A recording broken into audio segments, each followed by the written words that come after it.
And my mother's literally from Braintree, so I knew about John Adams long before David McCullough's book. But John Quincy Adams was John Adams' son. He was president from 1825 to 1829. After he was defeated by Andrew Jackson, John Quincy Adams came back, was elected to the House of Representatives. And for over 20 years, he stood up on the floor of the House of Representatives and made the argument against the evils of slavery. People wondered why he did it.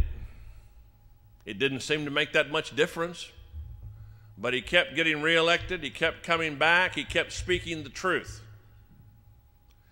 In his last term in Congress, he formed an odd friendship, a mentor-protege relationship with a young freshman congressman, a raw-boned congressman from out west. They made an odd pair, short, squat, bald John Quincy Adams, tall, gangly freshman. But when John Quincy Adams collapsed on the floor of the House and died a day later in an adjoining room, the freshman congressman, who lost his seat in Congress at the next election, was one of the pallbearers at John Quincy Adams' funeral. A few years later, when he ran for president, he used whole sentences and paragraphs from John Quincy Adams' speeches as he made the case against human bondage and was elected president of the United States in 1860. His name was Abraham Lincoln. Because of the stand that you've taken, because of the stand that pro-lifers have taken across this country, there are future Abe Lincolns out there. Some of them are beginning to make their voices heard. Young women who speak eloquently about how it is destructive and not liberating to say that the ultimate right of a woman is to deny her motherhood and to kill her unborn child. That's ghastly. We can see victory within our sight. I believe that America, in many ways, is like the prodigal son. We've taken our inheritance, too many of us, and we've gone to a far city and we've wasted that inheritance in riotous living. Too often we've sacrificed our unborn children to the gods of social convention and material well-being. But now we're coming to ourselves like the prodigal. And we're standing up and we're shaking the filth from ourselves, and we're determined to go home to our Father. A Father, by the way, that is described as scanning the horizon, waiting for that which was lost to come home. And as the prodigal comes, the Father, there's something about his gait, something about the way he carries himself. That's my boy. And he runs, and he falls on his neck. And he says, "Bring the robe, bring the signet ring, kill the fatted calf. That which was lost has come home."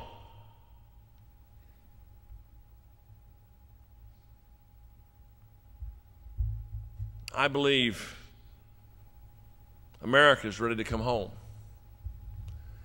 And as they come, they're going to take their country with them back to the God of our fathers. Make no mistake about it, our country was founded by men who believed in God and believed that God had a special interest in the United States of America. I believe God did then. I believe God does now. My hope and my prayer is that we're going to see that kind of awakening. It's been a long time since we've seen one. The last one was in 1858. People despaired. The country was divided. There were riots in the streets. There was a terrible economic depression in 1857. People talked openly about the disintegration of the country. And so the Baptist laymen of the First Baptist Church of Newark, New Jersey, decided they would have a noonday businessman's prayer meeting. God's Spirit fell upon it. It leapt across the Hudson into New York City, and then it swept across the entire northern United States. At that time, there were 26 million people living in the northern states. In 1 year, 1 million people were added to the church rolls of the churches of the northern states. And the next year, an obscure candidate running on a third party. You see, the Whigs and the Democrats both tried to be pro-choice on slavery. But anti-slavery sentiment had reached critical mass. And so they formed a new party in 1854 called the Republican Party. And 6 years later, they elected a president. And 4 years after that, human bondage was no more. 2 weeks ago, I was in a hotel in Berlin, 3 blocks behind what had been the Iron Curtain. I stood there in my hotel room and I looked down at the Brandenburg Gate and I realized I was 3 blocks behind what had been the Iron Curtain. Now, I stood at Checkpoint Charlie when it was a checkpoint and not a museum.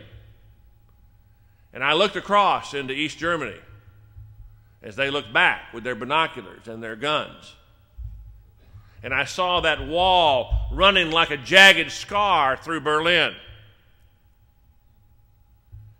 And I thought about how suddenly it all changed. It didn't have to happen that way. But you see, in 1978, a man was named Pope, named John Paul II. In 1979, a great woman was named Prime Minister of Great Britain, named Margaret Thatcher. And in 1980, the people of the United States elected Ronald Reagan as president. The 3 of them conspired, and that's the word. The head of the CIA made 14 trips to the Vatican to negotiate, to work out strategy to bring down the evil empire. And the evil empire was brought down with a real hard shove from Ronald Reagan. Great leadership makes a difference. And when you have it, things can change for the better suddenly. May it be so. May it be soon. God bless you. God bless Texas. And God bless the United States of America.